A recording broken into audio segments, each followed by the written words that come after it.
My name is Keri with her fine self. But yo, Keri Hilson is back on the scene and releasing music again and making press runs to promote her new album We Need to Talk, which comes out in a couple of weeks. And as she's talking about the album and where she's been, of course people wanted to know if Beyonce's fan base, aka the Beehive, ran her out of the industry, and she answered all of this on The Breakfast Club and more, for the most part. And the way she answered it, she made it seem like she was forced to do the diss song, or was she really? In so many words, she said the label who she was signed to at the time, which was Polo the Don's label, basically pressured her to do the diss song Turning Me On remix to Beyonce to help boost up her career, because as we all know, beef sells. But it's just how she was saying it that has me thinking, and she blamed most of it on him and the songwriter of the song. Nobody will take that into consideration. No. It's more entertaining for them to be like, the Beehive ran her out of town. Right, that's way more entertaining. It's a regret, but not in the way that people would think, because that's a song that I actually didn't write. Those are not my words. Polo wanted me to do a remix to Turning Me On. He had been on me for a couple weeks about we need to do a remix. He had another writer in our camp at the time. He had her write this, so he played it for me like this is the remix. But I come into the studio and he plays me this verse, and I'm like, automatically, I'm like, I'm not saying that. That was my position. So I tried to fight him on it. It was quite forceful, involving others and kind of threatening my career. You're not coming, because my album wasn't out yet. So it was like, you're not coming out if you don't do this. The mistake that I made was not continuing to fight, but I was in tears, I was crying, I was adamant that I did not want to do that. I was young, I was super young, I felt I had no power, I felt I had no choice. It leaked like days after I did it, but he promised me that wouldn't happen, so it leaked. I protected him, I protected the girl that wrote it, who went on to become famous. I protected everyone in the story, so I had to eat that. And I am still eating it to this day. Again, when your career is on the line and they make it that be the way that you perceive the situation, not perceive, but it was pretty clear. But in a very old interview, she says the opposite of this and said that Polo the Don did not force her to do the song, and it was only a suggestion. As she said herself, she would try the song and decided to do it. I'm gonna ask you about that too. Okay. But there's a rumor going on that Polo the Don talked you into the studio, leaked a record that's considered a diss song for Beyonce and Sierra. Is that true? It's considered that. Yes, Polo had this idea. No, he did not leak it. It's not the version Polo wanted out. Okay. Especially the version with him talking all over it. You know, it sounds like he's instigating something and giving more meaning into the lyrics than were initially intended. But no, he didn't like force me to do anything. I mean, it was a suggestion, and I told him, okay, I'll try it. You know, I'll try it, and that was just it. He was like, I want it a little more fiery, and that's cool. That's cool with me. I speak my mind, and you know, I make no apologies for it. So, you know, it's a hot verse. I love the verse. Yes, I heard specific names being brought up. No, it's not about that. No, you know, that was not where the energy was. So to hear the interview saying she's trying to protect Polo the Don and that's why she never said anything, man, come on, dog. She only feels this way because the song backfired. But if the remix was hot, she would have stood in the fire easily. But years later, now she's putting all the blame on Polo and the songwriter, with her taking some accountability. But come on now, that's not how this works. Even the songwriter had came out and said, yeah, I wrote it. The songwriter is Esther Dean, and she co-wrote the remix song that Keri sang. Esther had came out and said something because people were blaming her for what Keri sang out of her own lips. Pure fuckery. But Esther had replied to a post with Keri explaining how the songwriter made her do it. A fan writes under the post, the writer was definitely Esther Dean, and Esther replies, and did. It was a hit. So she was getting backlash and felt the need to say something. Well, I guess once she revealed herself, the fans started to attack her even more now, because now they put a face to the writer and started saying how Beyonce's fan base should take the spell off of Keri and put the spell on Esther. Yo, these people are fools. So after Esther was getting attacked, she made an apology.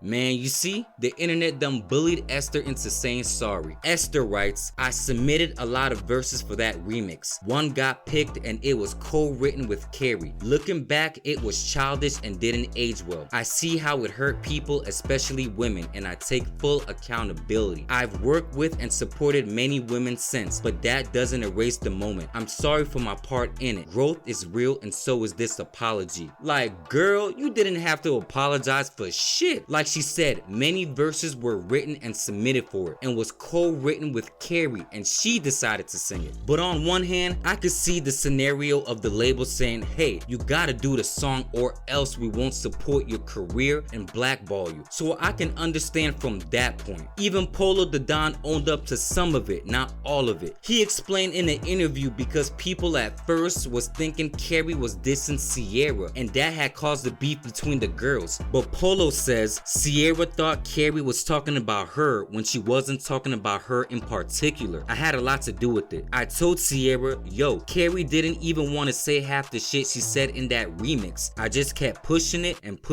then it leaked. Now it's a whole year and a half later and Keri still has to face that remix. She still hasn't lived that down. So Polo does admit his part. The writer Esther Dean just admitted her part and Keri admitted her part too, but she puts more blame on them than she does herself, the one who sang it by choice, as you heard in the interview. Or maybe she was just saying that back then acting brave. Who knows? Because what if things had worked out with the song? Would she be blaming them for her hiatus and the other stuff? Because basically how she puts it, my boss made me do it or else I would get fired and blackballed. And maybe she felt she had to do it? I don't know, y'all. I'm a little conflicted about this one. I hate how her career didn't continue because she stopped by choice. But to say, oh my god, they made me do it, I had nothing to do with it, and put the blame on them, kind of playing victim, low key. And then also when she was talking about Polo the Don, she kept on saying how like, oh, I can't really trust him. He can never force me to do anything ever in life again. Saying just a lot of things you would think they have problems. But then she says, oh, but he just worked on my album and my last album. It's like, what? You're saying a lot of conflicting things. You're going so hard against the grain, but you're keeping this person in your circle. I don't know, y'all. I don't know. Y'all let me know. The saga continues. We're gonna hear from Polo.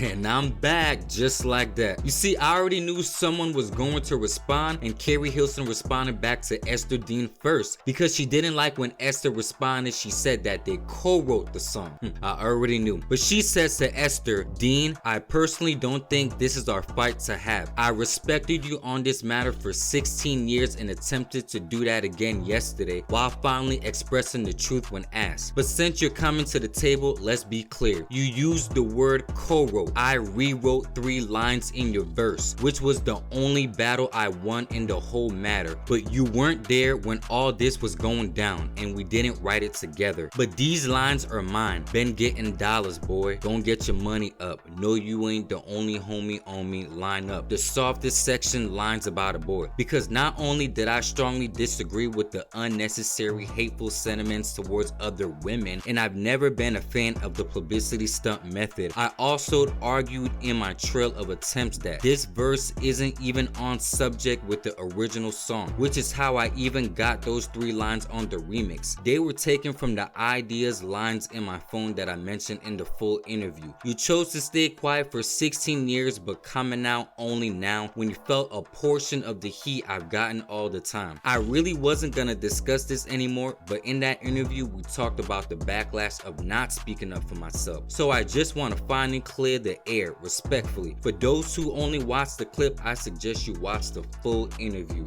Love.